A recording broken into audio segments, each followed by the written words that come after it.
controversial, but I do recording stuff. I really don't care.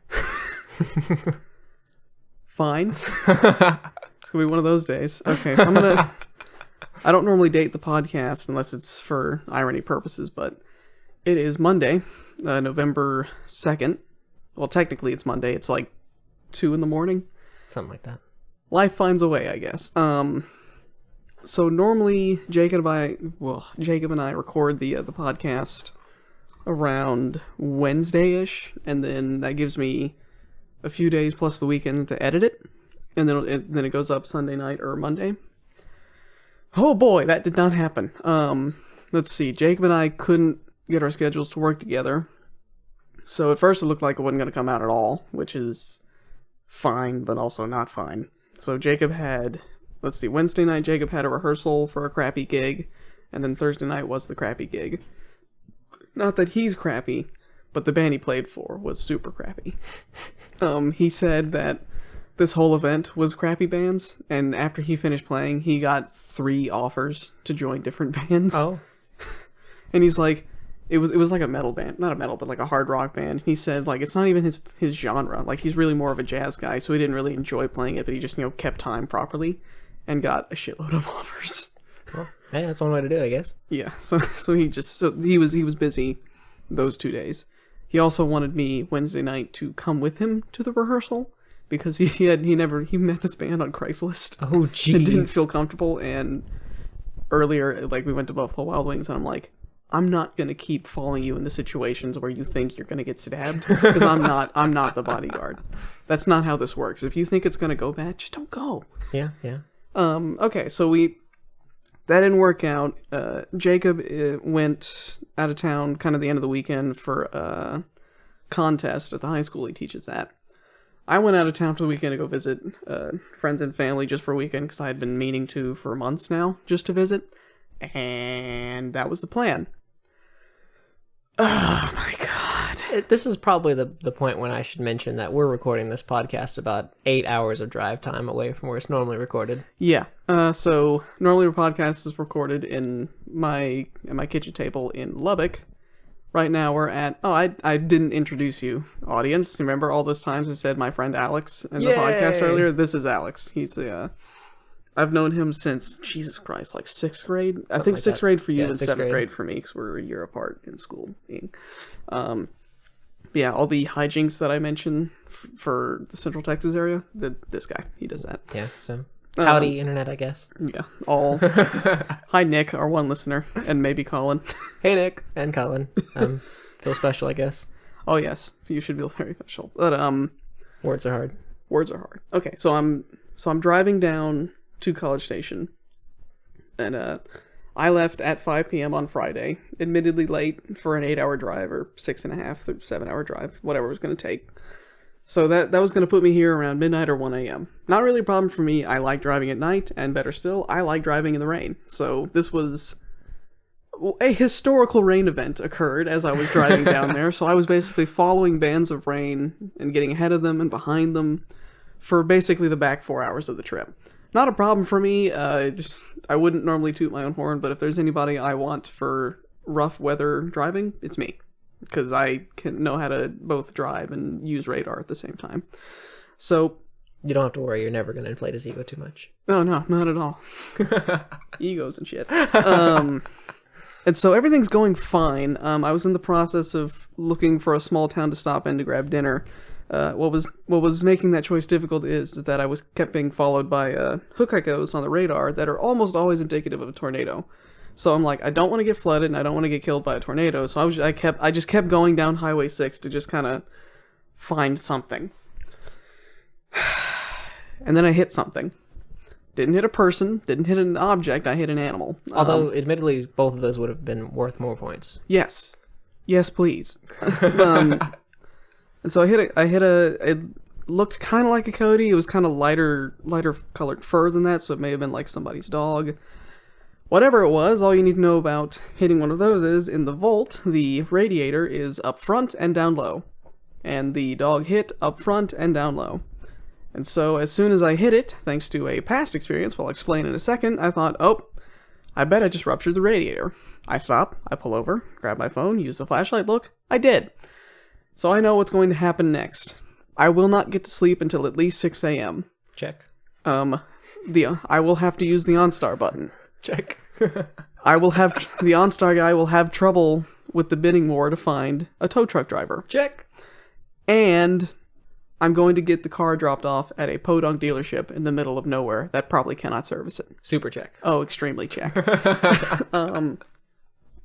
So like right after it happens, I call Alex and tell him basically that, guess what happened? It happened again. And it happened again because when I was riding with Alex, I think last Christmas, in his Volt... 2 days before Christmas, actually. 2 days before Christmas. Oh, Merry Christmas to you. We hit a coyote, and we're sure it's coyote because we found where it died and took a picture for insurance. But it's huge. Yes, quite big. So we hit it.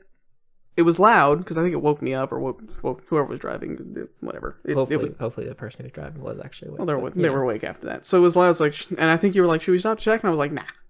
And a few minutes go by, and then the car throws up a warning that says like, "Shut off the goddamn generator right now. It's about to overheat." Yeah. Which means the generator, aka a little 4-cylinder motor that runs the generator, has no coolant. None. If you run an engine without coolant, the engine will overheat and then it will seize. And that's total at that point. In most cars, engines are expensive, and so you don't want to. So we stop the car immediately.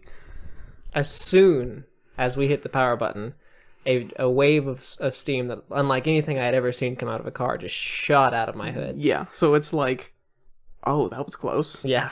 And so Alex hits the OnStar button. He starts the whole process of, notifying OnStar, getting a tow truck, and just kind of seeing how the rest of the night was going to play out.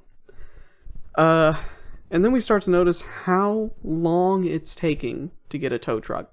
The OnStar guy had us on pretty much hold for at least 20 minutes to start. Mm-hmm. And then it just kept getting longer every time he'd check back with us. And he seemed more and more frustrated, but not with us. And so hours are starting to go by. In this time, he's also kind of arranging with the insurance company some things. I think we tried to get a taxi at one point. Yep. And found out that there's a stupid law that something like taxis can't go outside of city limits to retrieve people to bring them back in. And tow trucks, apparently, if you're not in the city already, or if you're not out of the city already. Yeah, so down here in Central Texas, it's a lot of medium-sized towns about 50 to 100 miles from each other. So it's not uncommon for folks down here to drive an hour to an hour and a half from one destination to another on a daily basis. So outside of the city limits is more common than you think. Oh, God. So, like... I should also mention probably that we both hate winter, if that hasn't come up yet. Yeah. And it was really cold that night. Yes. I don't remember the exact temperature, but enough to be thoroughly miserable. It was 43 degrees and falling. Ah, okay. So cold. But, so we can't run the heater because the heater runs on coolant. Guess what? We have none. Mm-hmm. And so it's getting miserable. We limp it to a nearby gas station to kind of hole up for the night, just to pass the time and maybe look at the car under the lights at the gas station. And so there it becomes clear that we're gonna have to wait a long time for a tow truck. I mean, the tow truck's not gonna get there. I think did they quote us like 4 a.m. at some point? 4 a.m. at some point, but I don't remember. It eventually slipped to at least 5:15ish or something like that. Yeah, I feel like we hit the coyote at like 1. Yeah, 1:30. It was right around 1. Yeah, and so we're in this crappy little gas station for what must have been like 4 hours. Oh, easily. And it was cold in the gas station.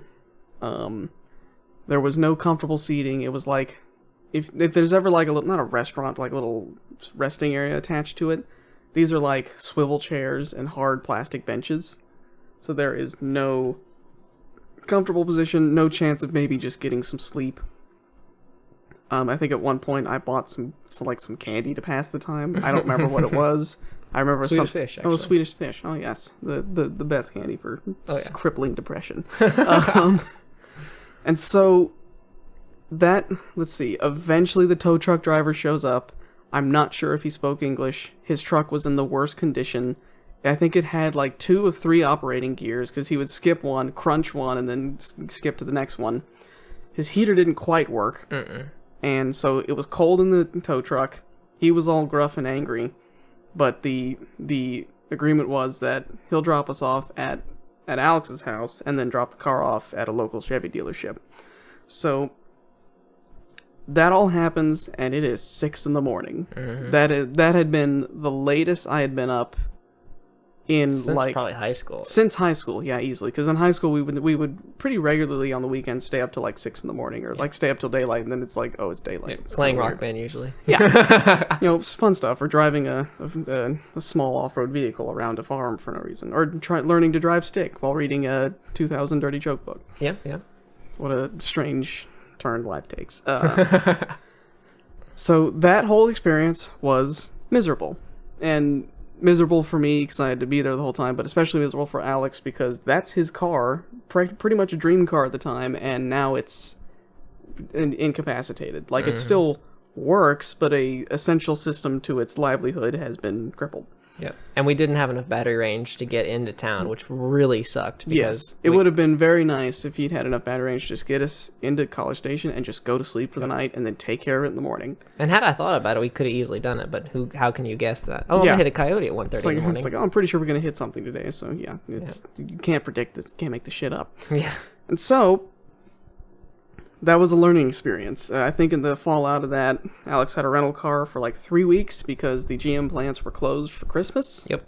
And so it took forever for him to get his car back. I think he rented a VW Jetta for a while. Yeah, Jetta, Passat, black VW. Yeah.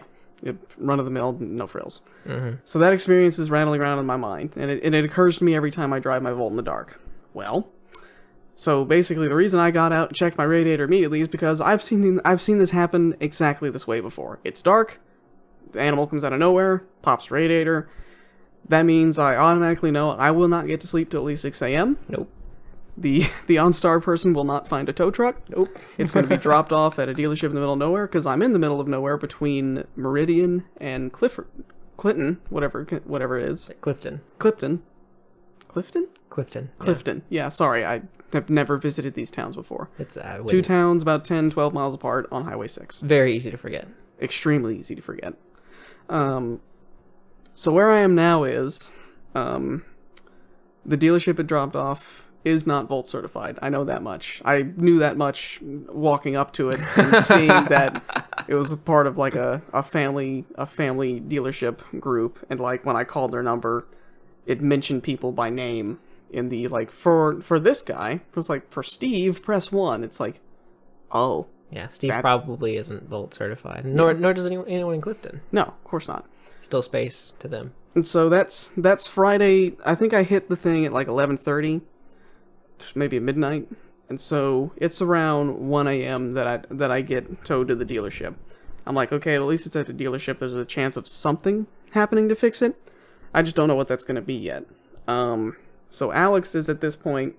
Oh, yeah. Alex also had a shitty night. I had a pretty interesting evening. I'm obviously we're recording at a College Station, so you can pretty much infer that I'm an Aggie here at Texas A&M. But I plan on having a pretty average evening for a weekend during fall at Texas A&M. I was gonna drive home and go eat dinner with my parents in my hometown, which is like 45 minutes away.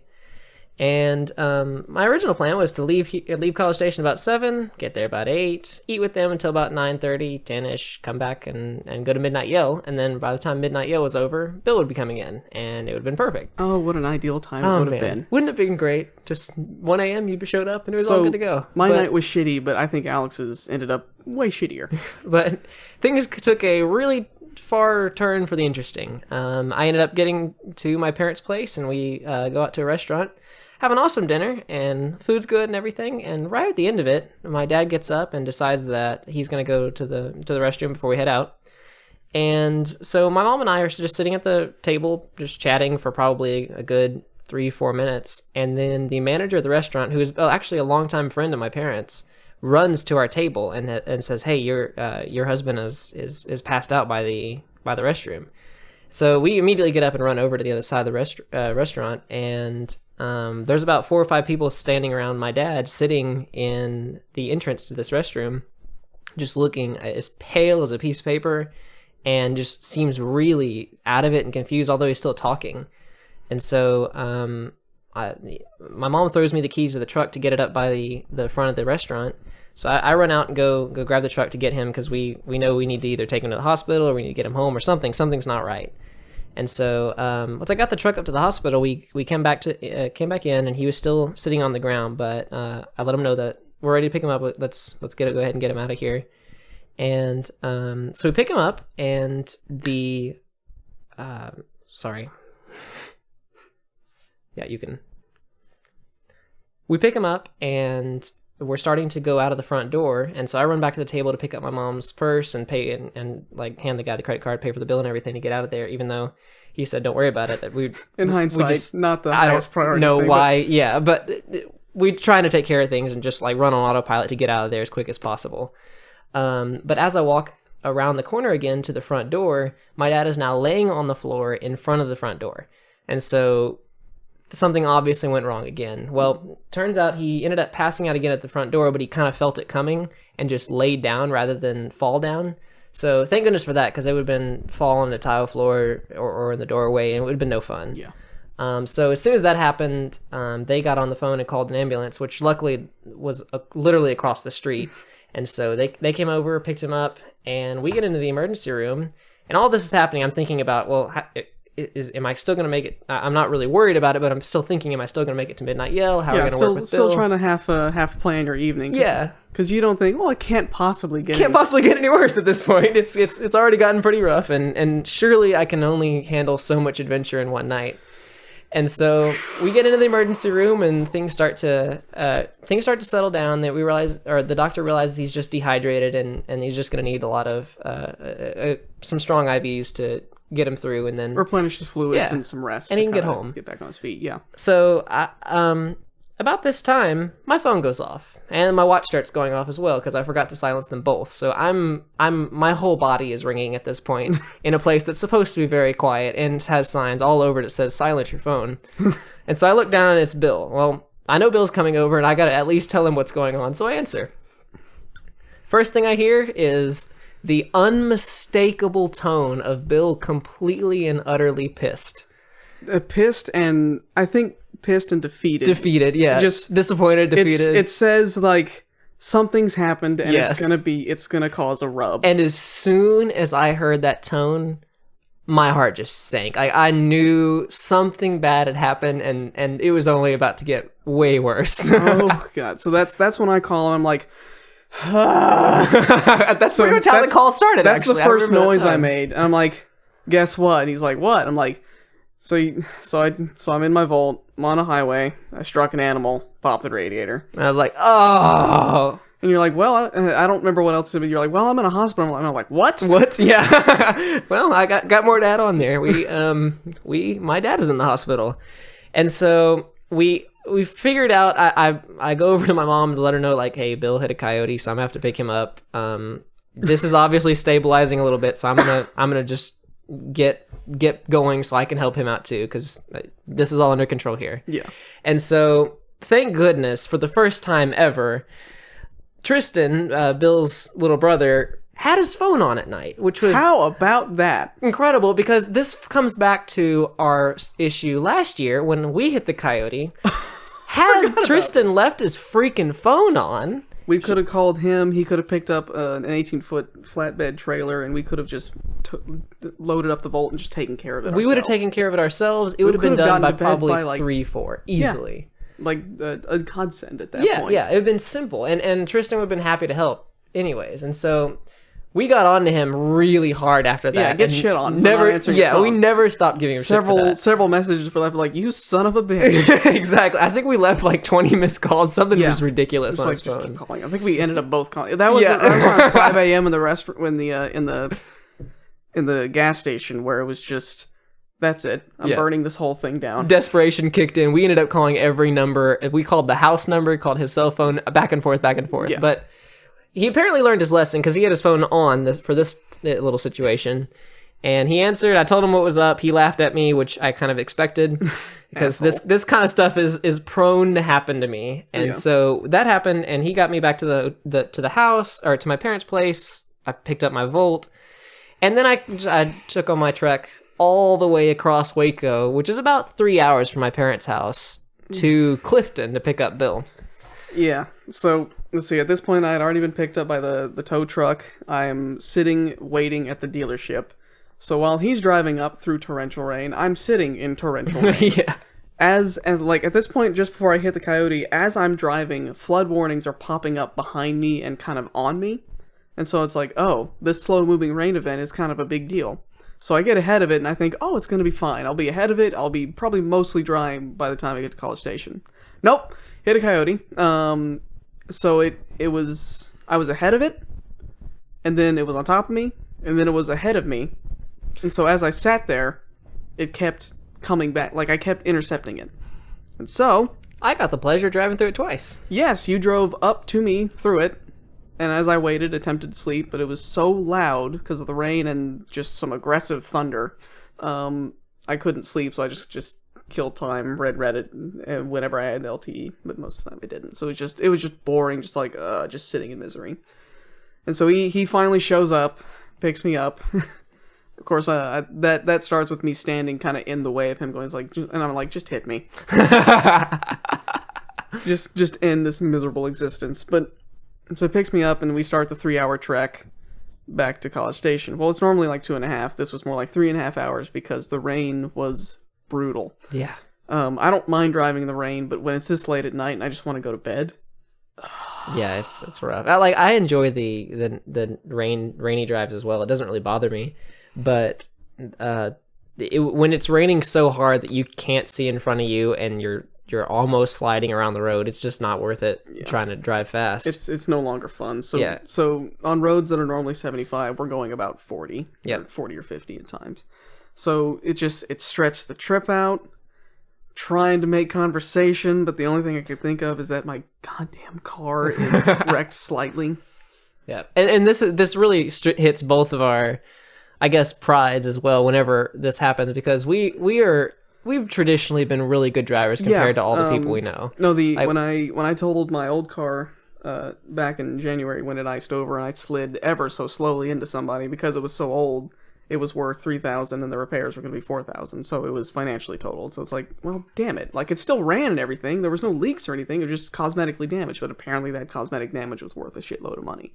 Yeah, and so bumpers are expensive apparently. Yeah, but so basically, we both pride ourselves on not being in wrecks, not running out of gas, just being good drivers and whatever. It's just like, it's not super important, but it's just little points of pride. Yeah. So for me, when I slid ever so slowly, because I up until that point I thought, I'm like, even though I've never really encountered winter driving, it doesn't seem that hard. It's like, I'll be fine at this. I'm a great driver.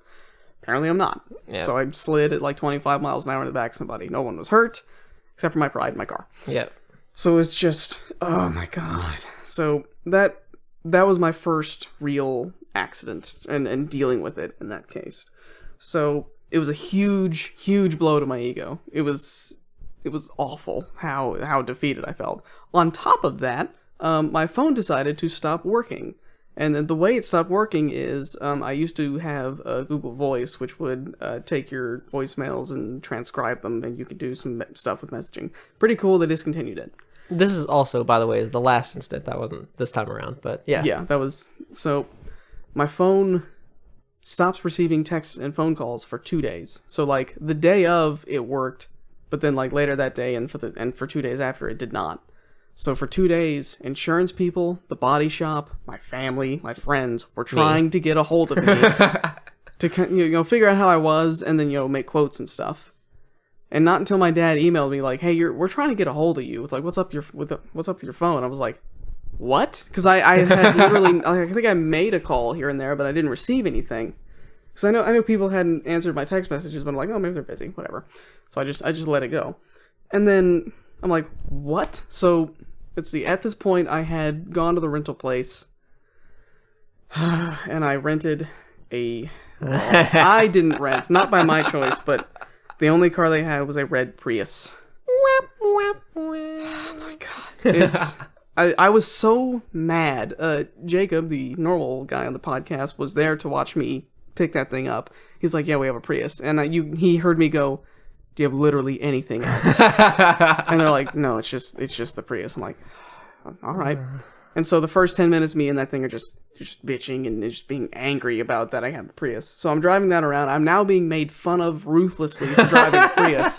So blow to my pride for crashing, blow to my pride for driving a Prius, and then constant jokes from literally everyone about driving the Prius. And I'm like... Myself included. Oh, yeah. Well, I mean, you were like once every now and then. Whenever I walked into the percussion hallway at Tech, people were like lined up to visit me and ridicule me for driving a Prius. So it was, oh my god, that was like, this is hell. I don't like this. I want this to be over. That ended with returning the Prius in Brenham, taking my sister's car that she wasn't using because she was up in Indiana at the time, taking her car, which is the same as mine, just in a different color, and driving that for a while. And it was beat to hell and back. I should note, yeah, it's especially crappy compared to yours. Because mine was a 2005 Chevy Malibu Max in Midnight Blue. Hers was the same, but in silver. I hate silver cars. They were pretty much twins. Just Bill's had more features and was much better taken care of. Yes.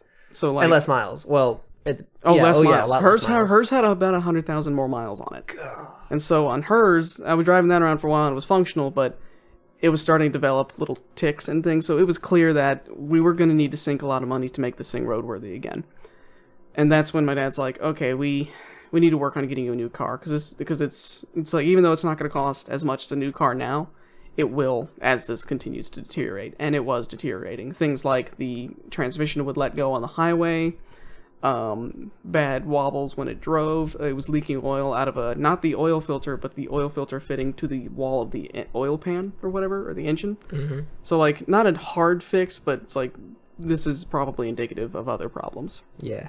So that starts the process of looking for new cars. And that's when I turned to Alex, because he is extremely good at used car dealing and finding deals. So I'm given a budget by my parents, and I toss it around. It's like, what if I could find a Volt? Or like, what if you could find a Volt for that price? He's like, maybe. We can give it a shot. And he found like 3. Yeah. And like the lowest price was a silver one. I was like, no silver. Not doing that. Silver, not again. I don't even know why they make the Volt in silver. It just doesn't make any sense. It's gross. So he finds the red Volt that I drive now, or I hope to drive soon.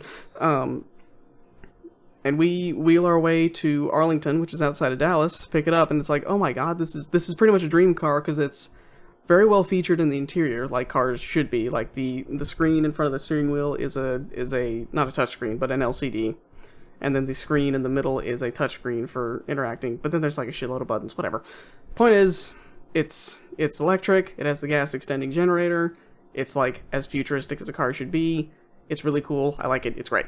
And had no problems with it until I hit that code 2 days ago. It's kind of how my whole experience has been too with the Volt. I've seen a lot of other cars fail in front of mine, and really the only complaint I have is, well, one of them's really stupid, but I hit the Coyote, as we've discussed, and then a few weeks ago, for some reason, I filled up my gas to go to a concert about 2 hours away, and I got back from that concert, and I suddenly didn't have the little flap that goes over your gas can. But yeah, the little vanity cover that just matches the paint and everything. But outside of that, I've had no problems. So it's like animals are the only thing that takes a Volt down. Yeah, the radiators are low and up front, so any suitably sized animal will bend the front plastic bits in and rupture the radiator, which is what happened. The Coyote magnets, apparently. Yeah, apparently. So where I stand now is, I almost said tomorrow, technically like 4 to 6 hours from now, I will either get a call, or whenever I wake up, I'll call the dealership in Clifton. They've offered to to do what they think they can do with it, even though they're not certified. If not, they said they will ship it to a dealership that will help me, which is great. So like I can't rag on them too much because they've been very helpful and accommodating for a strange situation. Because when I got there was no drop box for the keys, so the plastic bag that I bought my energy drinks in. Words are hard. Words are weird, man. So I took that bag. I wrote a little like strange note because it wasn't a very large piece of paper to write with. So it's like my name, my phone number, car broken, also my email address. Help! Please help. Send help.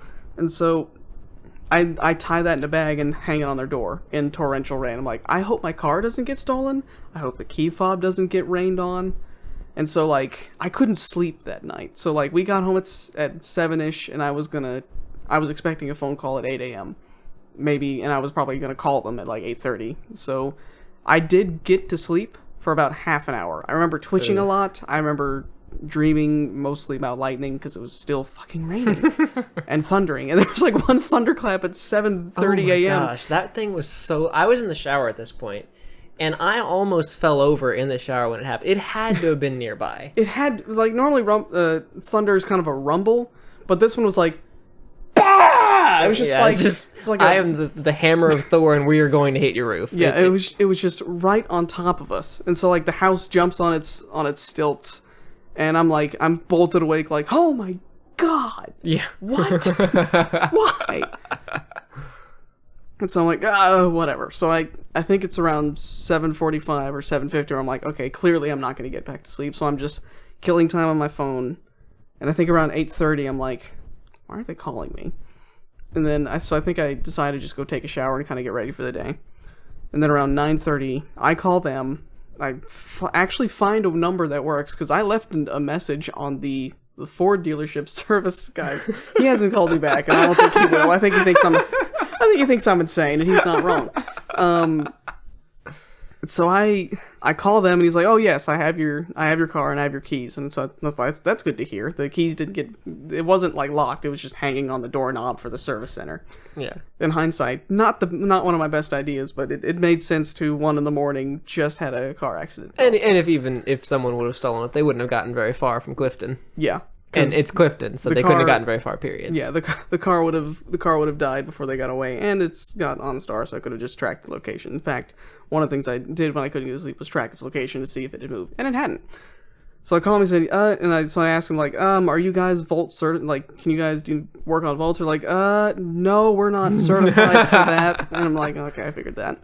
He's like, but my technician comes in on Monday. I'll have him take a look then, and if we can help you out, we will. If not, we'll send it to a dealership. So it's like, okay, cool. Well, at least they're cool about it. And the tow truck driver, who was also a much nicer dude than your situation, was like, yeah, these guys are good guys. They're real honest with their work. It's like, well, that's good to hear. Good. So at least I won't get screwed in this department. So even if they want to like charge me for any services rendered, I'm totally fine with paying that. Yeah, go ahead. Yeah, they've been very accommodating for just a strange, like a car shows up with a note on the door, like help, please. Yeah, so we'll just have fingers crossed it's going to end up at Tom Lights here, so kind of easy to access. But we'll see how things go. Yeah, so basically tomorrow, later today, I'll figure out post sleep basically if they can fix it. And I'm sure they can because they fixed Alex's because it's identical practically. Yeah, they did a fine job. And I'll get a rental, which will be paid for by State Farm, or at least subsidized by State Farm. And then once I get a little more information, probably Tuesday, I will head back to Lubbock in the daylight, not at night. So you're probably only going to hear me once. We'll see how this goes. Yeah. So that's where we stand in this whole situation. But we didn't get to sleep until 7 or so. And then after I handled, like, I called called the dealership to see what they could do, set up an insurance claim, called my family, called my boss to tell him I'm probably not going to be until Wednesday because this happened. And he was like, oh yeah, fine. So boss was super accommodating, so I'll probably never complain about my job on the podcast again. But I could. That's the next segment. I forgot that you could probably go on for... Oh my gosh. But yeah, so that's my weekend. So like I didn't know if there was going to be a podcast this week because Jacob and I's schedules didn't line up, so I'm like, well, maybe this is the one we finally skip. And then I text Alex, I'm like, would you be okay with recording a podcast? He's like, oh yeah, that'd be fine. I'm like, okay, cool. So I'm pretty optimistic that this is going to be, even though it's a quick visit, it's going to be productive, and I'll have a podcast up by Monday. It is Monday. This one might come out Monday, or it might never come out. We'll see how it goes. Just out of spite. We're totally improving this too. We're literally sitting in my kitchen, because it's the only flat surface in my house that's seemingly conductive for this kind of thing. And that segues nicely with why is there stuff all over your house? Oh my gosh. Okay. So to give you a little bit of background, I'm a technology management major here at Texas A&M, and I have several years of experience. I don't even know how to count. I'll chime in here. Alex is and always will be and always has been my computer guy. When we were first friends, he was the one that knew way more about computers than I did. And I got a taste of how, not vicious is the wrong word, how adamant, Sometimes vicious. how adamant about using what's available to you in terms of technology he was when I got a fancy stereo for Christmas. It was big, it had a fancy louder bass button. Oh yeah, I remember that. And he noticed that it said USB on the side of it. I didn't know what USB stood for at the time. I just knew that I don't think I even had a laptop either. So No, like not the that that time. I just I just knew I liked loud noises at the time. And, I have to give you, well, I'll carry on. so when I meet Alex, he has a laptop. He had a desktop that he was using at what, like 4 or 6? But yeah, for long story, but basically I've been whacking buttons on computers since I was about 3.5, 4 years old. I mean, he gets that the files are in the computer. they're man. in the computer, man. Yeah, so he notices that like my dad's old business laptop is just hanging out on a shelf somewhere. He's like, "Is that being used?" And my dad's like, "Oh no, it was my old laptop." And it's like, and you look to me like, "You need to get that computer and start using it." I'm like, You should computer. You should definitely computer. my only experience with the computer up to this point had been a Gateway machine that we had in New Orleans that ran Windows 2000. And that was our computer for a while. That one actually ended up in my room for a little bit, and it was useless. I remember I would just stick magnets on it to screw with it. And never killed the hard drives, but really messed up the CRT doing that. I think I wanted to like play Mario or some cracked version of Mario, because I don't think Mario was ever released for... It was for DOS at the time. And that was before the internet, so I don't even know how you would gotten your hands on it. Yeah, the internet was a whole... That's one of my topics that I eventually want to discuss with somebody, because I don't think Jacob's going to have as nearly much to say about what the internet was like back in the day. Yeah. We kind of got to experience it firsthand from beginning to... Or, well, not in. Hopefully not in. Better not From in. beginning to end. If it ends, I'm Like complete... now? Yeah, if it ends, I'm Well, then I don't have to completely worry about useless. uploading So, yeah. And so he's like, okay, here's what we need to do. We need to get a new hard drive. We need to get you an external CD drive. We need to get you an external hard drive and a dock or something to use with this computer. And I have no idea what any of this means. So through finagling, he finds me these items. Like he finds them at their best price on Amazon, on eBay, and wherever, or at Fry's in some cases. And so I have. And like I think you even reformatted it. Yeah. You had to have because you needed a new drive. We redid the whole thing because your dad wanted all the old files off of that. He just I wanted. still don't know why. I know that drive never got touched. He but... probably had an NDA. Remember that's the drive that would kill itself if there were too many. Yeah, like I it was forgot about it was that. encrypted at the BIOS level. Yeah. Because it was an enterprise computer. Not Definitely. enterprise, but I have a lot of complaints about how they set all that up too. But yeah, but I mean, basically, you entered a password on boot up in the BIOS, and if you got it wrong too many times, the read heads would crush the disk and ruin the data. yeah, As a safety precaution. It's not like government contractor stuff, but apparently finding oil is serious business. apparently so. So I get this laptop. I remember you handing him the hard drive in a Ziploc bag. Yep. I was like, all right. Take this. And so I had all the accessories. I had his international power adapters. I had just a lot of pretty nice stuff for first laptop. My only complaint is that it had a whopping 128 megs of RAM. Yeah. And at the time, computers were starting to get up into about a gigabyte of RAM if they were any good. So 512 gigs somewhere in there. yeah. But I have to give this little laptop credit. I mean, it was really ahead of its time. It was like, it was about the thickness of I guess the previous generation MacBook. Yeah, my 2012 MacBook A current is about as thick as it was. Yeah, And so it was small and way smaller than most stuff at the time, but it had enough power, and it's certainly for a first laptop it was good. But I remember you saw we got the laptop, and then you noticed that it said USB on that boom box. And you're like, "Do you have a USB cable?" I'm like, "I don't know what that is." or I thought I did, but like you needed USB A to USB B, which is like the more square, like looks like a little house. I'm sure being a doofus, I just rattled that off expecting you to. And I'm like, I play drums. And so he plugs this in. He's like, oh, it needs drivers. And I watch him go through the process of troubleshooting, finding drivers, hating the Philips website. 'Cause it was a Oh, Philips so brand. bad. It's still bad. Like, I think I tried to reconnect that thing in like 2010 or something for some reason. And I'm like, oh my god, Philips, It's get a better awful. website. You'd be pleased to know that it works natively with Windows 7 and Mac. Oh, that's nice. I I mean, that's forever do I still ago. have that stereo? No, actually, in fact, I have it. It's at this house. It's it's in my storage shed over there. I've used it in the office, but now I don't have space for it. Huh. It totally still works. It's still awesome. That's like, I remember I think it was a whopping 300 watts total. Something power. like that. It didn't have its own subwoofer, but it had like the max sound button that you would press. Yeah. I remember we had like a party or something, and it was in the corrugated metal carport we have out at the farm, and the front of the farm, the front gate is about a quarter mile away. And I drove out there in the Mule, which is a little 4x4 vehicle for hauling farm shit around, and you blasted the opening theme song to Ghost in the Shell called Inner Universe by Yoko Kanno. Something like that. And I heard it from the road. For a quarter mile, I was like, holy shit, it's so loud. That was so much fun. I was like, this is incredible.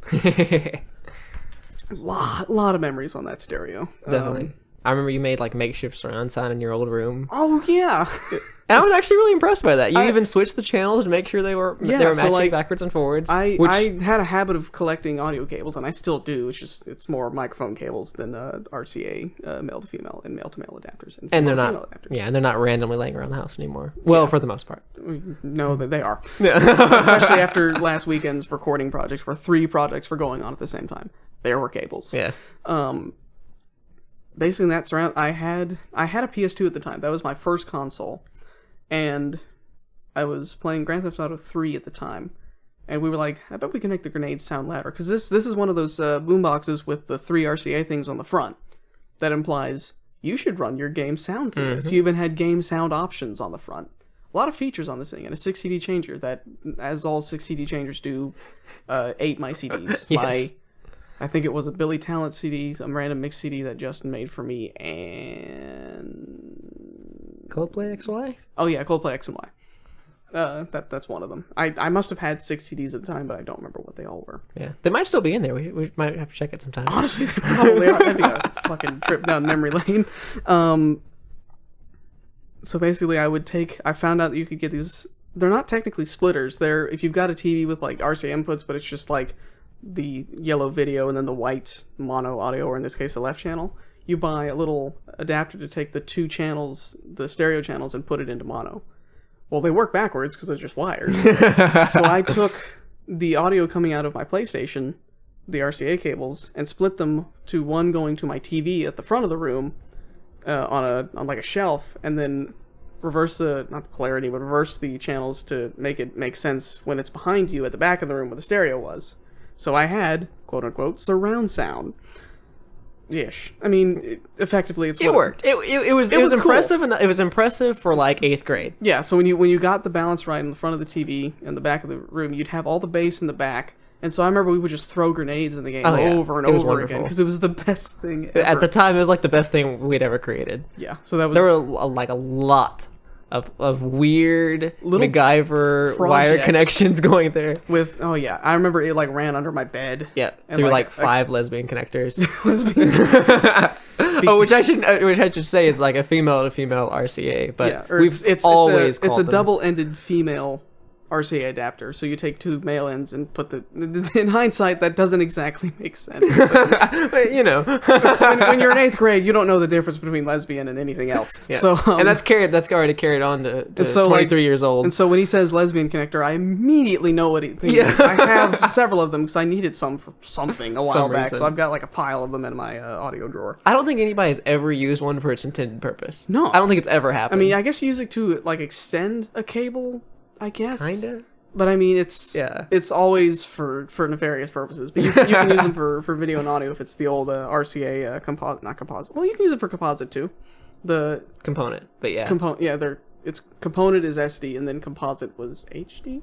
No, composite was SD, the old yellow, white, red, and then component is which was blue, white, which is the stereo plus green, blue, and red. Yeah. YPPR, that's all I remember. Yeah, whatever that was, which was HD, and that was cool. Yeah. The PS2 had a breakout for one of those. Yeah. I think I had one for no reason. No reason. So Yeah, nobody had a TV that could handle I was it at the nowhere time. near owning an HD TV at the time.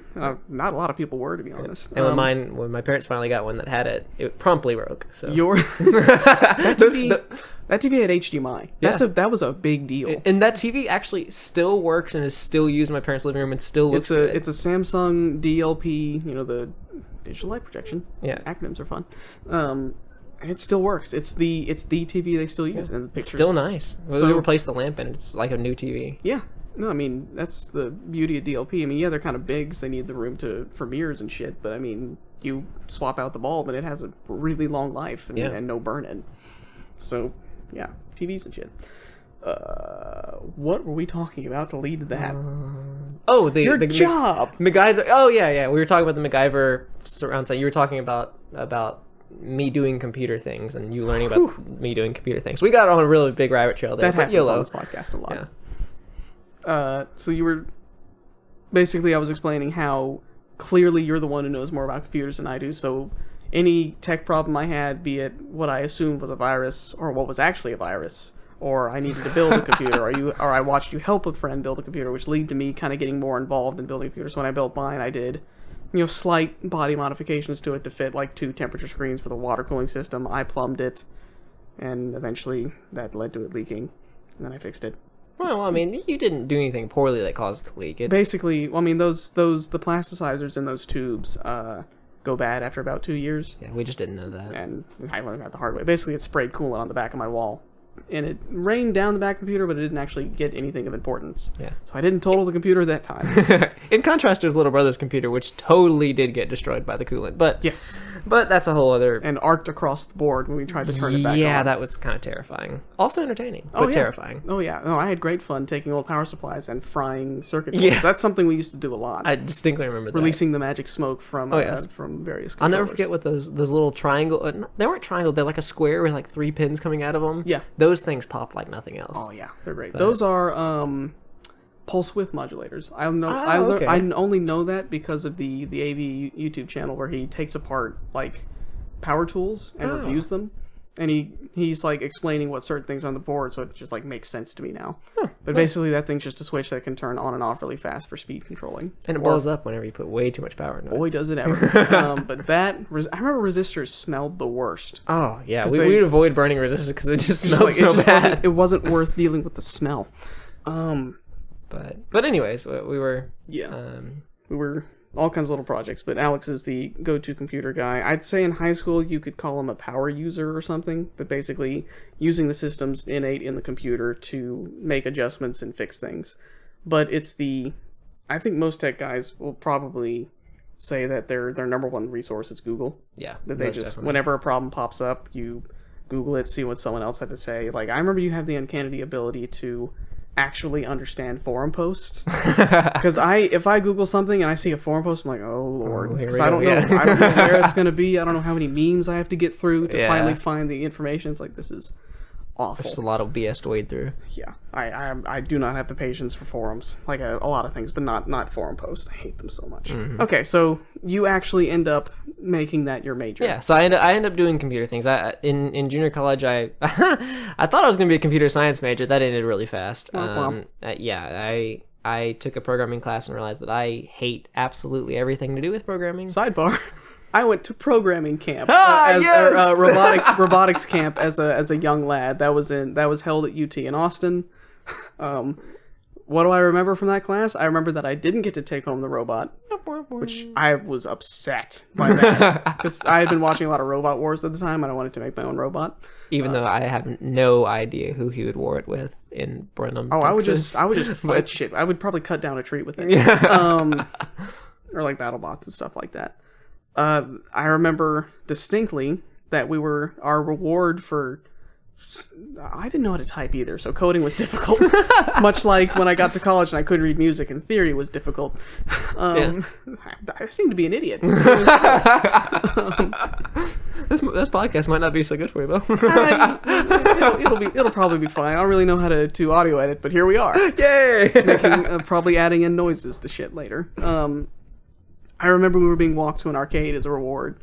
I didn't even like arcades that much, but I remember being mostly fascinated with the snowmobile game that had a fan on it that would blow in your face. I'm like, oh, that's neat. I remember they didn't give us, like, I think we were supposed to have our own money for this, and that just didn't get the memo for when I was going there, so I just, like, watched people play games, leading to a lifelong desire to watch people play video games, like Let's Plays. Oh my gosh, he watches hours. Oh, so many. I can't do it. Yeah, no, I understand. But on the way to this arcade,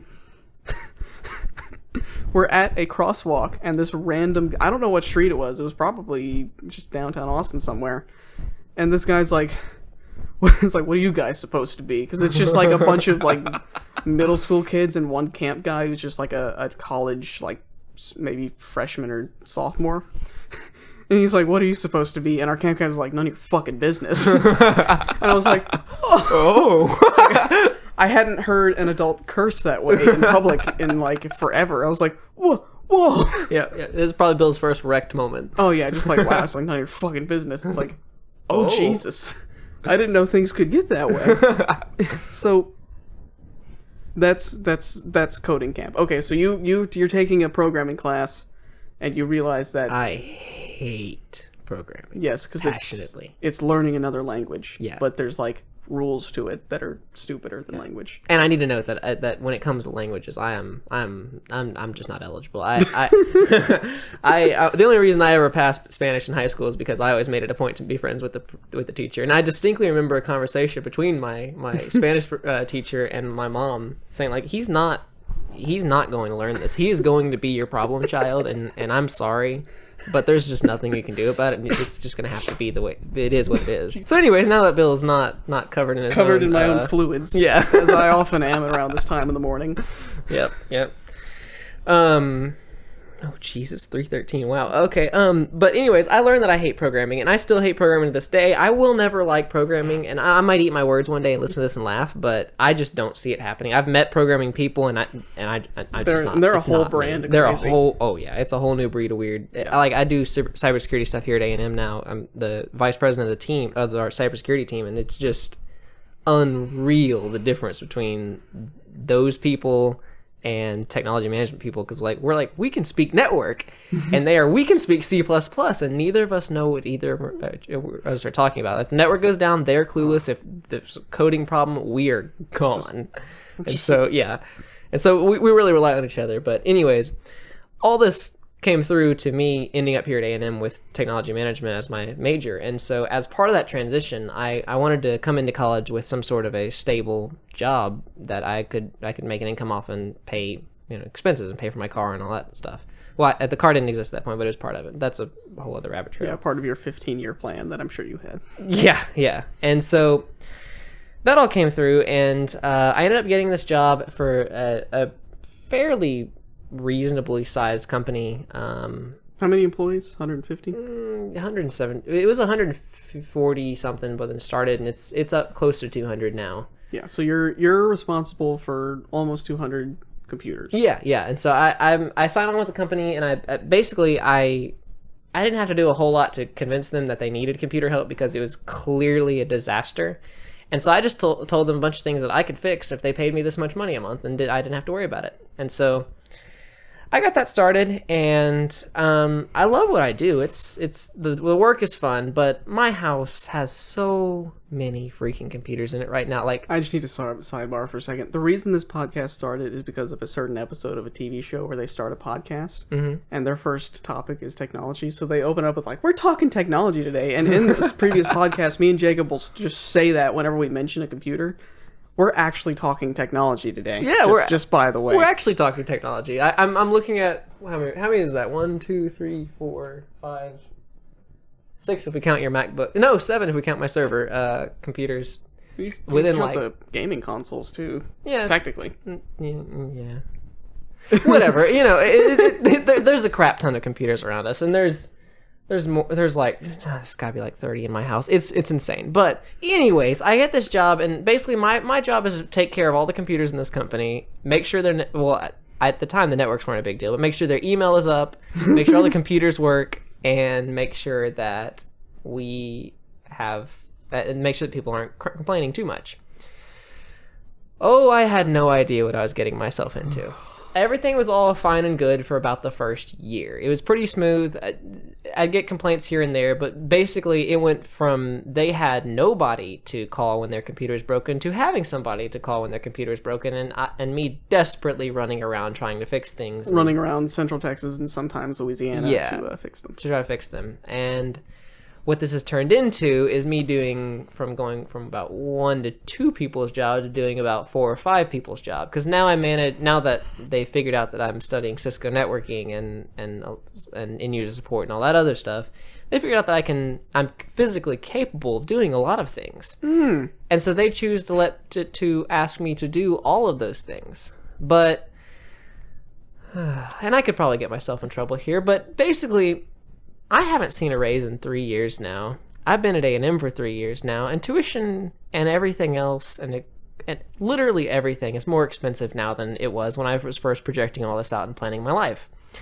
So now I'm sitting here working way, way harder than most college students. Way above your pay grade. Way above my pay grade, and working 3 jobs, and I'm barely cutting it for finances.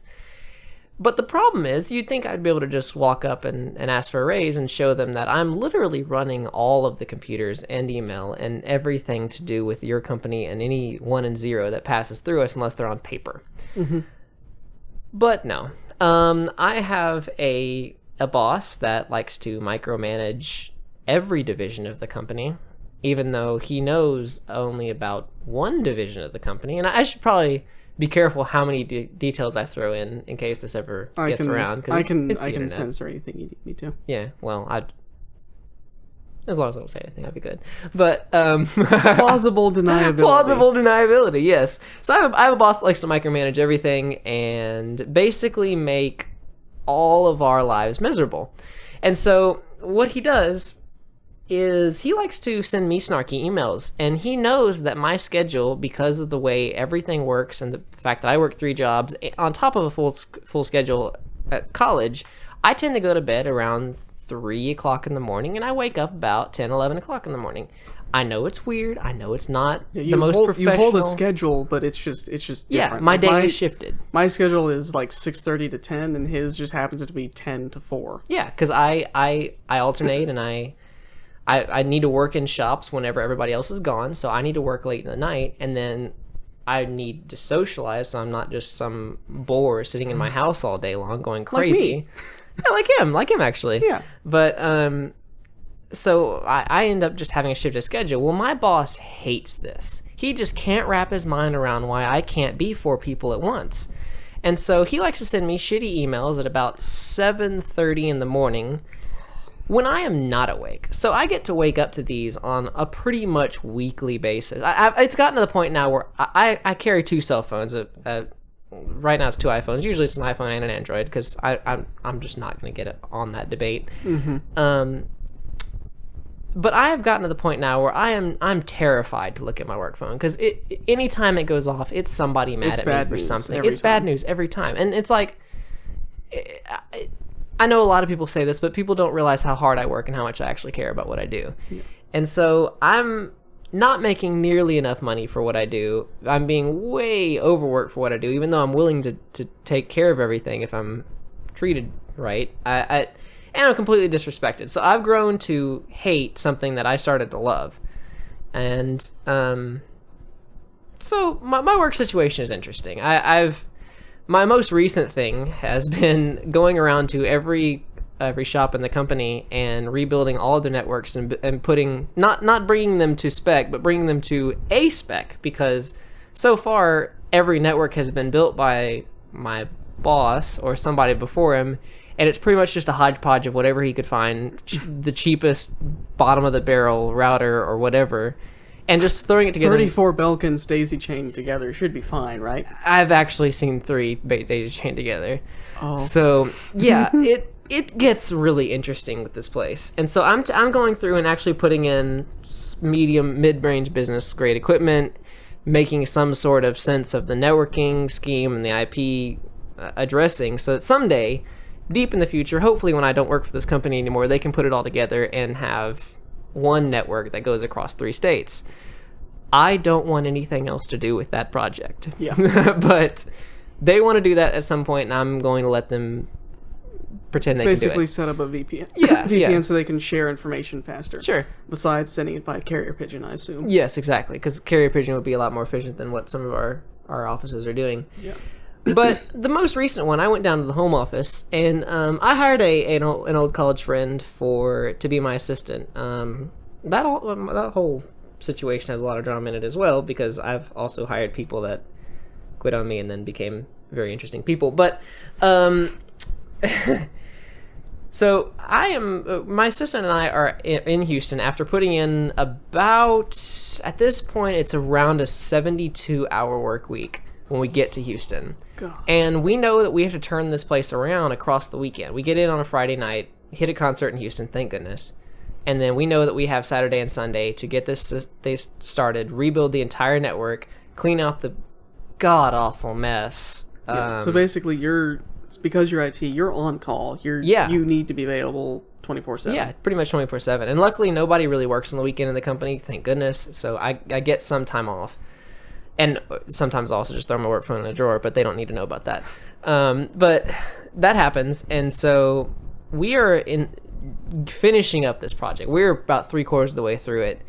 And not only does one of the owners of the company walk by and ask if we are qualified to be doing what we're doing, which just instantly made my blood boil, because that was the guy that hired me. Yeah. So if you don't think I'm qualified to do it, why did you hire me in the first place? But that's a whole other situation.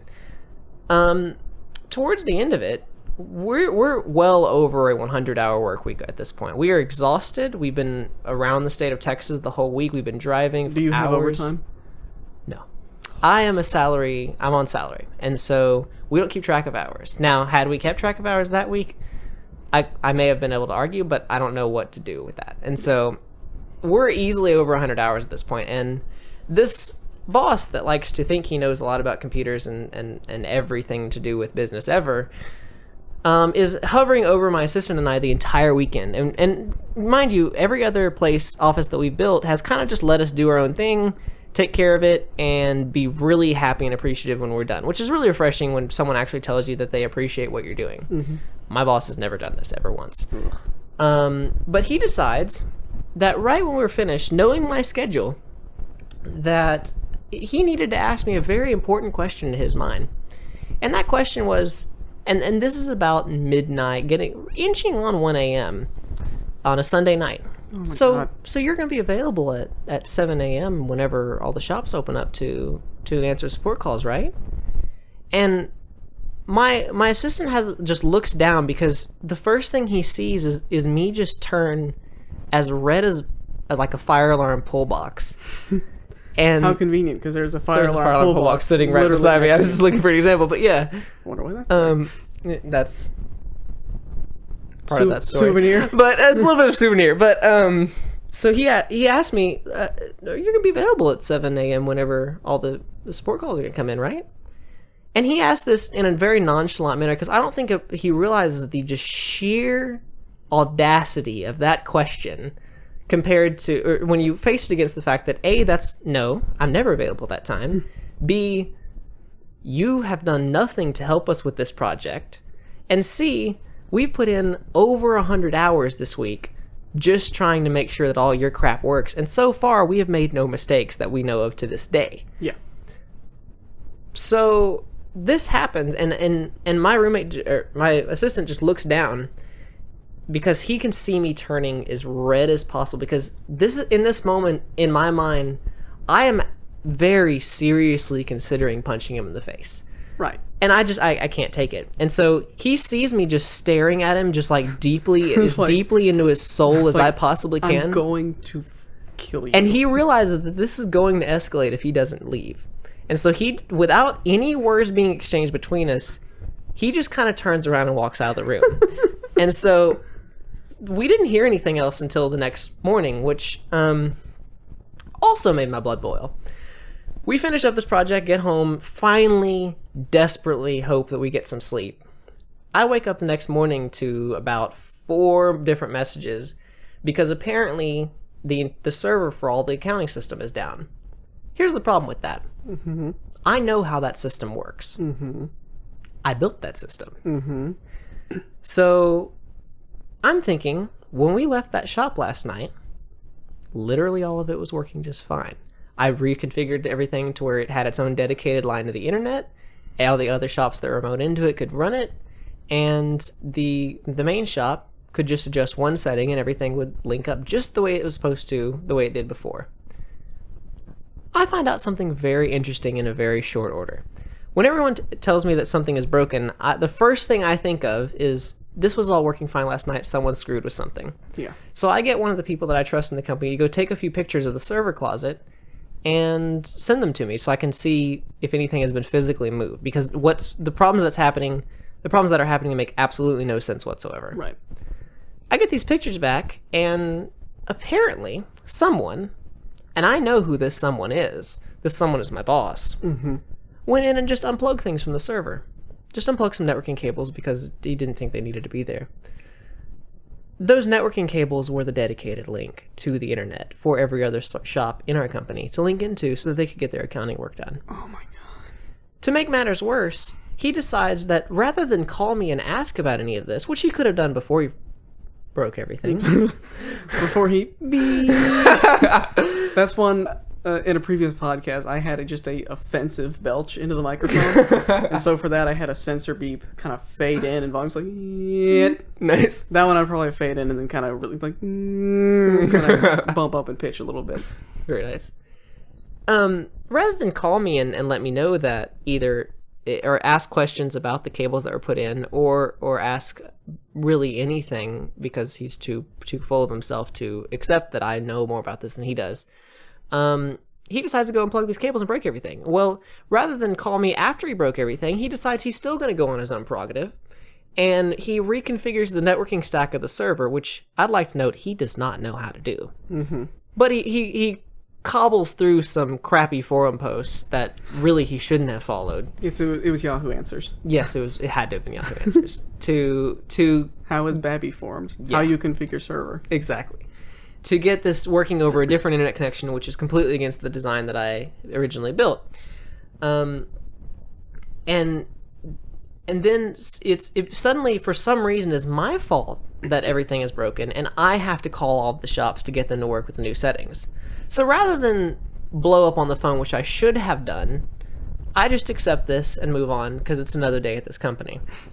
And we get that going, and then I can't remember. So there's something else that went wrong that he broke.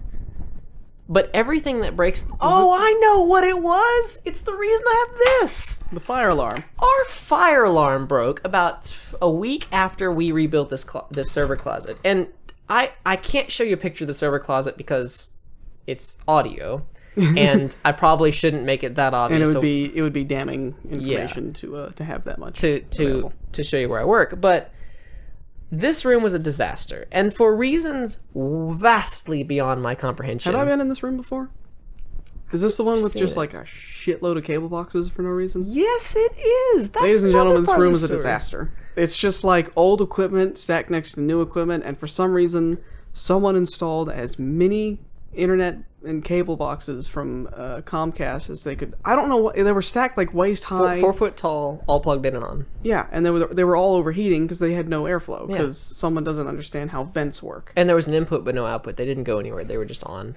And so in this room, for reasons vastly beyond my comprehension, they put the fire alarm control box right next to the server stack, which I would like to note is probably the most likely thing to catch on fire in this building because it's all from Enron. I found out recently that when Enron crashed, they went to the auction of Enron and got a whole lot of the equipment that runs the office. We're still running on this to this day. Oh my god. And I don't care. I've reached the point where I simply have no more shits to give. But, so the fire alarm breaks about a week after we leave, and for some reason, this is my assistant's and my fault that the fire alarm that we didn't touch, that we verified to ensure that no cables going into or out of that we touched, suddenly weren't working. Yeah. This problem fixed itself. Turns out AT&T was dicking with some lines around the area, as they do, And the landlines were down. We didn't realize this, or well, my boss didn't realize this, because we use VoIP across the lines, and as long as our internet's up, which isn't with AT&T at all, thank goodness, the whole system is up. So I get blamed for that too. And now the fire alarms work. But for that, I have a nice little souvenir of a fire alarm pull box that for some reason wasn't ever installed in the company. And so it's mine now. Yeah. I don't know where I was going with that. I'm just generally ranting about my job, aren't I? A little bit. Yeah. So basically, you needed that just to take something from them since they've taken so much from you. Yes. For in lieu of giving me a pay raise for the past 3 years, I now have a fire alarm pull box that I can pull. It's very satisfying. In fact, oh yes, the click is just wonderful. But it's whatever. Hey, you want to pull the fire alarm? I do. I do want to pull the fire alarm. Oh yes. Oh yeah. That's nice. It's got a good action. It's good. It's good. Yeah. So basically, as a third party here, Alex is investing in his skills by going to college, something that is going to cost a lot of money and go up in price because apparently that's what colleges do nowadays. They just raise tuition for no goddamn reason. Mm-hmm. Oh my gosh, my tuition was so high this year. And so, rather than invest in their employees, this company or this boss in particular is just choosing not to do that. Yep. And assigning you more and more tasks that you really need 2 or 3 extra people to handle properly, but also not giving you the tools to handle it anyway because they keep, undercutting you on whatever changes you make. Yep. And right now, most recently, oh, this is interesting.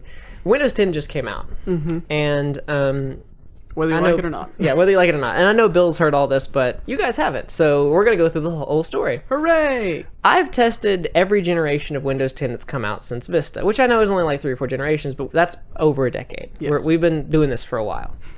And so I'm well averse to knowing when the latest things with Windows are going to come out, testing those things, and being completely familiar with them by the time they hit the public. Yeah.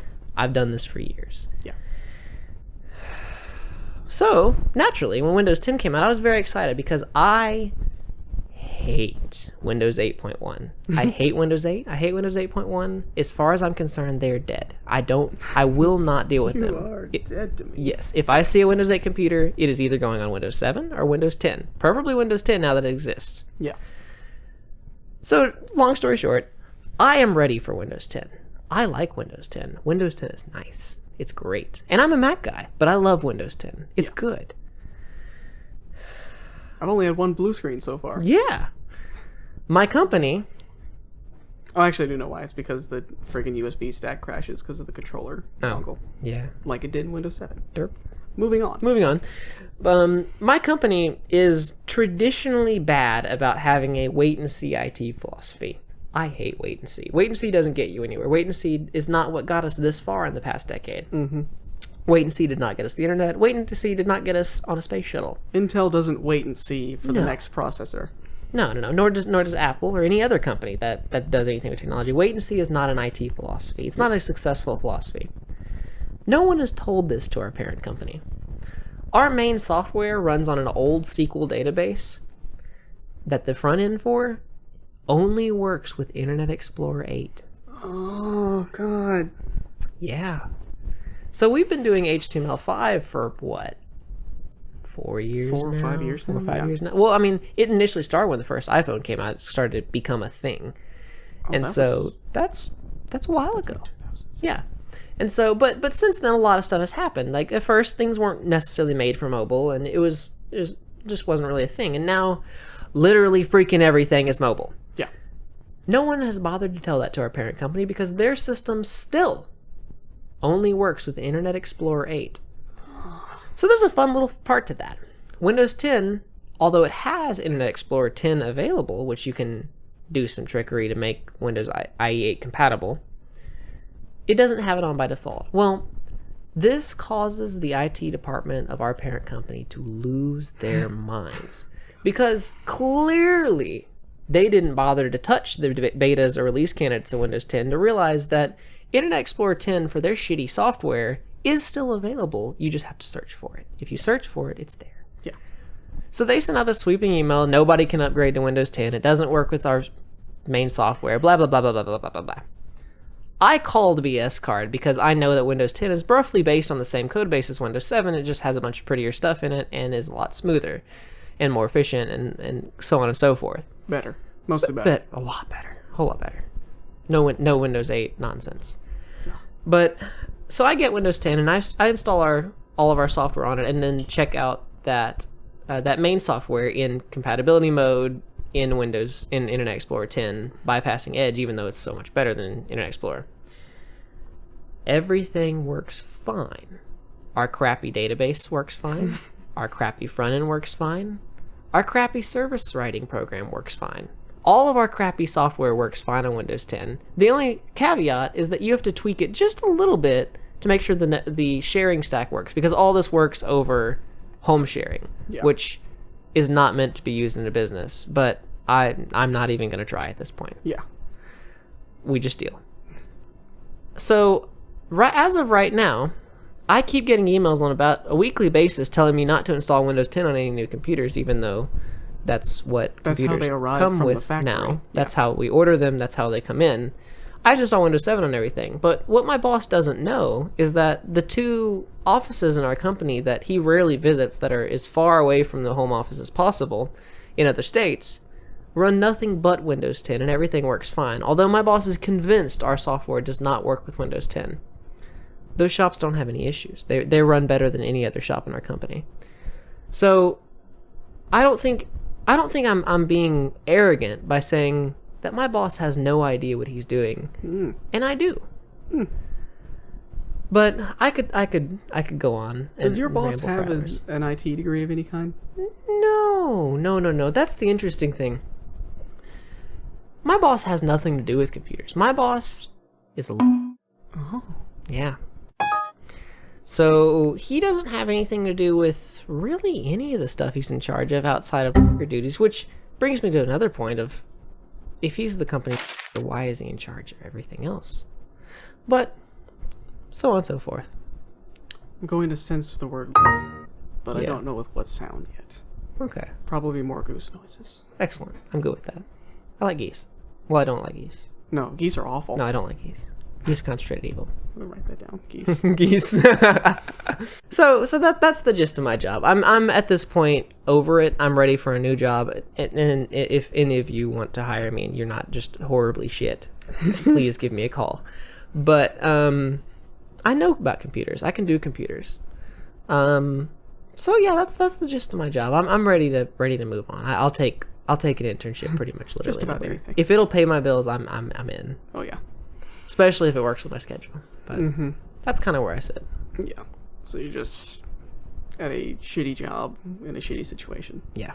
That is, like, totally myopic on the fact that prices are going up, you haven't had a raise ever, and they keep piling shit on. Yep. So my life is a circle of being bitched at, dealing with it, occasionally screaming at my assistant, even though not at him, just about the situation. Just towards him. Yes, towards him. He's gotten used to me walking in the house yelling at this point. But it's not healthy. I really need a change badly. We're talking technology today. We're talking technology today. Yeah, I really don't like just bit of a downer. Oh, speaking of downers, the big downer in the last podcast was Jacob asked a question about Hurricane Patricia. And I gave what my assumption was. Like, it was the strongest storm in the Pacific ever. It had extremely low pressure, and it did hit landfall at a Category 5. Now, it was, if you extrapolate the hurricane scale just by wind speed, even though it's by damage, it would have been a Category 7 at its strongest.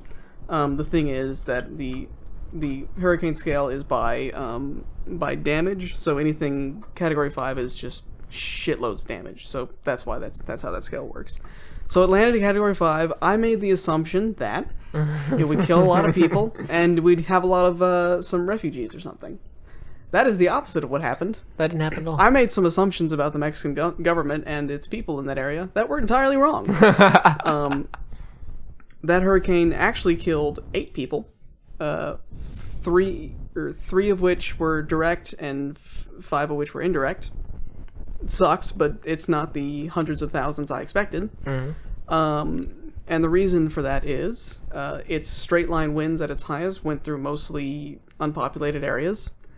The Mexican government is actually on top of these things. And apparently they funnel millions of pesos into hurricane relief rather than heroin. How about that? Yeah, no, I was reading the report on it, the Wikipedia article, and it's like, no, they knew, they were well aware it was going to happen. They notified as many people to evacuate or fortify in place. And then after it passed, they mobilized like 40,000 Mexican National Guard troops to help out. And the whole thing 40,000 National Guards? Mexican Air Force. I was like, there's a Mexican Air Force. No, yeah, so they handled it very well.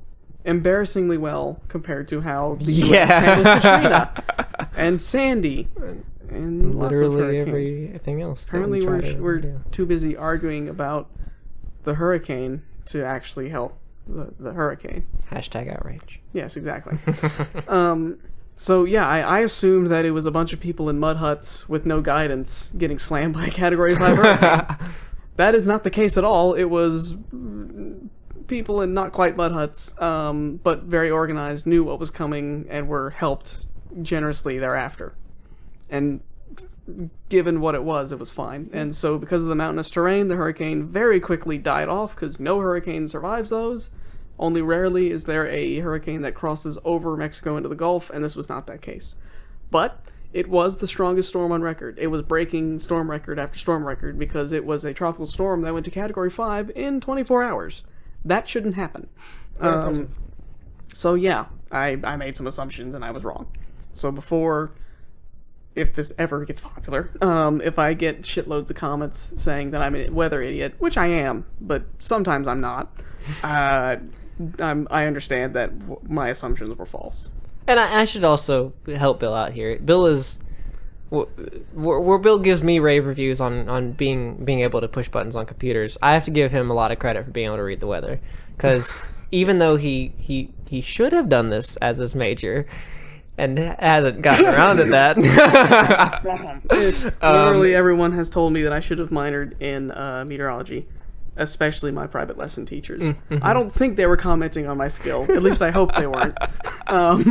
But Bill, they were like, "Oh yeah, you should probably do a minor in weather." Yeah. But Bill gets the weather. Bill's. I wouldn't say one with the weather, but Bill knows the weather very well. My skill sets include reading the National Weather Service page. Yes, and we all and we all just tended to refer to Bill rather than pull out our fancy pieces of glass in our pocket to tell us the weather. Yeah. And ask him about how's the weather's going to be or what Basically, the weather's doing. pro tip: NWS is almost always right. It's just sometimes they're not very good at presenting information in a way that's easy to read. So my skill set is reading the wall of all caps text and actually getting useful information out of it. I mean, I don't do any forecasting. I sort of have my own weather station, but the last I looked at it, it thought it was 140 degrees inside and out. Oh. So that I need to reset, or it has finally died. So we will see. It's really a MacGyver job anyway. So. Oh yes, the weather station is like 3 years old.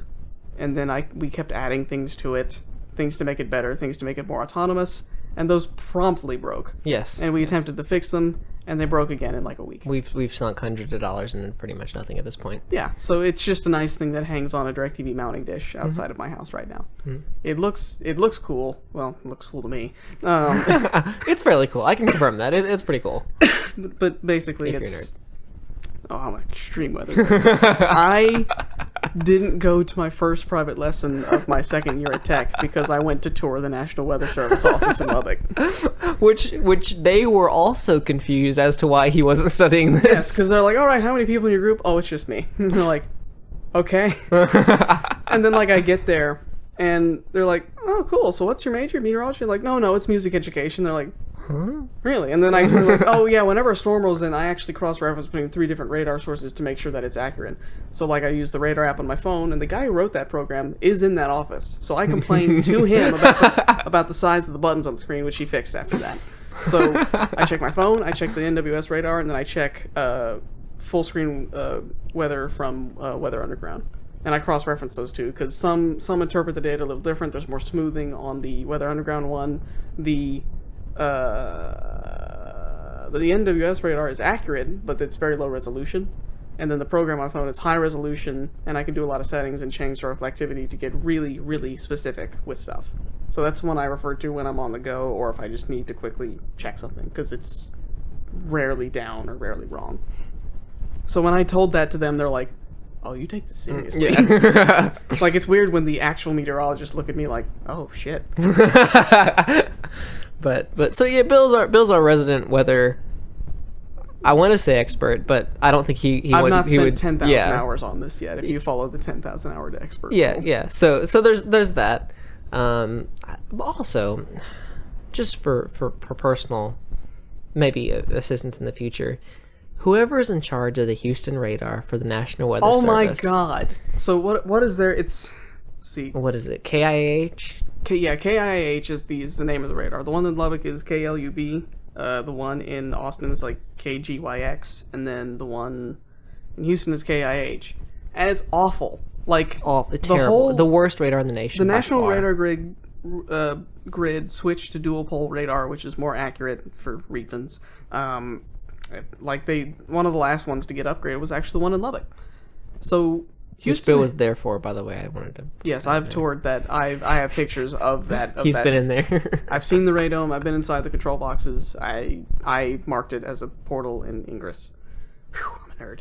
Okay. Join Enlightened if you're going to do it, because yes, heaven please. knows we need more Enlightened Christ. people. I know we all like to be the anti-hero and join the resistance, but they literally win every single time. And they're always jerks. God, they're assholes. Anyways. Mark that. So, what the hell was it? Okay, the weather radar in Houston. It's like they didn't put it up high enough, so there's constantly interference from the buildings. Its range is absolute shit. But when you're in College Station, it picks that radar to show you. But it's useless. If you Completely. If there's weather activity and I'm trying to judge it by the KIH radar, I might as well just walk outside naked. It doesn't matter. I will not know if there's weather activity happening. And Houston doesn't know if weather activity is happening. Yeah, ever. Because I can show you numerous screenshots of Weather Underground where it's a radar mosaic of a bunch of radars around us that give good detailed information. And then there's a clear semicircle around the KIH radar that just does not correlate in any way with any of the other radars that any of them are saying. Yeah, it's like the elevation on the radar beam is set too low, and they don't know how to adjust it. So it's constantly it looks like it's in clear air mode, which is like a super high power where you can see dust and insects on the radar. So it's useless. If you actually need the radar in Houston, use the Shreveport, Louisiana radar, and use the Victoria, Texas radar. Mm-hmm. Otherwise, you are flying blind. Yeah, just don't. Or basically, your College Station, use KGRK for Yeah. or KGRX, whatever it is, for Austin to actually see what's headed towards you. Because most of the time, weather runs from northwest to southeast. Yeah. When it doesn't, that's unusual. So the sidebar if you are in any way in charge of or know the guy in charge of KIH, Get your shit together. Please either hit yourself or go hit that person, because Or go just go sit on the radar dish as it's spinning and vomit and think about what you've done. or just give us a call. I will help you. I'll bring a truck. We can move that radar. We can move it somewhere else. Somewhere that isn't better. in the middle of some bowl in Houston where every building in the woodlands. Or use the big ass X-band radar that's on an old drilling rig that's parked in Galveston, I think, right now. Technically, it's SE and X-band, so people call it the sex-band radar. Oh. But that's not what it was a Navy experiment that did not work. But it would work great for weather. Okay. It'd be nice if they parked that stupid-looking thing. It's like one big radome and then like 6 or 8 smaller radomes around it. Nice. So it's like shitloads of really cool radar. Be cool if they could park that next to Houston and just use that. Use that instead. Literally anything would be better. We're talking radar today. Talking technology today, Bill. Oh my god. What a weird thing. Do we have anything else to complain about? We complained about cars. Complain about a lot. Coyotes. By the way, on the way back, you almost ran into... Oh yeah, okay. So it's kind of a routine of mine to usually my roommate and I, but a lot of times, more recently, it's been just me, run down to Austin to visit a bunch of our friends down there and go to a pretty cool church called the Austin Stone, and come back. And we will on the way back, I've become a little paranoid about hitting animals because I drive almost exclusively at night at this point, and now I'm making a pretty much 4-hour round trip every single weekend to go down to visit Austin.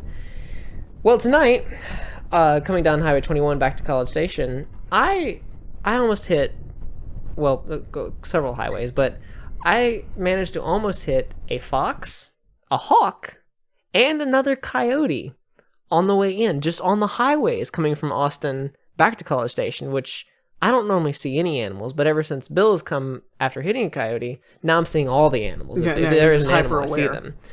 And then I turn on my home street in College Station. In the middle of the city, there are 3 deer in the road. Oh my god! That I just barely miss hitting because they're right around the corner as I turn. So I feel like animals are just out to get us this time around. I don't know what the deal is. I don't know what our target demographic is. I don't know if it's IT and weather folk. Do those exist? Who drive electric vehicles? But yeah, we're kind of a weird breed.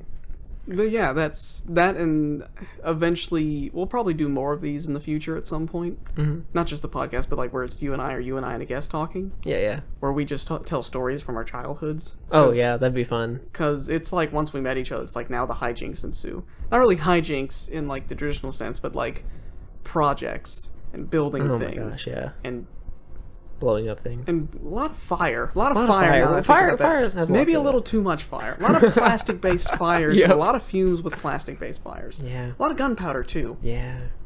We're probably going to get cancer. But that was going to happen anyway. Oh, yeah. Don't we all? All right. I think we'll cut it there. I should probably do the end spiel. We have a Twitter. We have a Facebook. Our podcast is based on SoundCloud. We are on iTunes now. We have a YouTube channel, but Jacob won't get off his ass and make video versions of this, which basically means load the audio in with a still picture. I don't care. I just want another place where it's not synchronized, syndicated. Our email address is always69wrong@gmail.com. The 69 is numerical. And if you search Always Wrong Podcast on any of the platforms I just said, you should find us, unless our SEO is shit, which it probably is. Mm-hmm. So, yeah, that's the spiel. And if this sounds desperate, know that it really, really is. So please, if you're there, go do these things. Yes, please. It would be nice to have more than Colin and Nick listen. Need the support. And I listen too, but I have to because I edit it. Hey, look, I didn't have to censor. Well, I'm going to censor the word later. All right. Bye. Whoa! Where'd that come from? Hold on. I want to mark this. We're going to take a brief little... Oh my god.